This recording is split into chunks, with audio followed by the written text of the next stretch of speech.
Hello yo guy နေ့ကတော့ကျွန်တော်ဒါလေးဖောင်းပြအောင်ပြောပါတယ်တငယ်ချင်းတယောက်ကျွန်တော်အရင်ချစ်လို့ဆိုပြီးတော့သူကဒီရုပ်သေးလေးဝယ်ပေးတာဒီရုပ်သေးလေးမှာဘယ်လိုချစ်စရာကောင်းလဲရုပ်ပေါင်းလဲဆိုတော့ let's open it okay let's go လိုက်ပြီနော်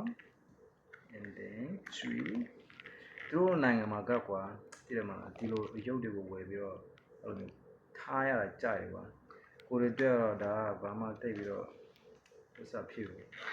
ပေမဲ့သူပေးရဆိုတော့နော်ကိုယ် unboxing နဲ့ဖွင့်ကြည့်တော့ဘာရုပ်ဖြစ်မလဲဆိုတော့ let us see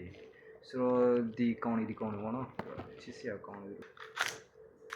ဆိုတော့ ooh oh so cute ဒါဘာရမ်းတီး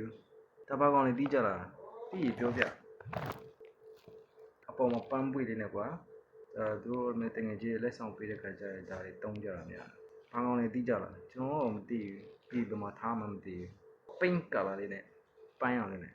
ပန်းအောင်ဆိုတော့စော်ရွယ်ကန်ရလေကျွန်တော်ဒါကြီးပေးကျွန်တော်ဒါကြီးဖောက်ရတော့ဆိုတော့အဆင်ပြေဘူးနော်ကျွန်တော်စော်မော်တယ်ဆိုတော့တေးရောက်တော့ပေးမရအောင်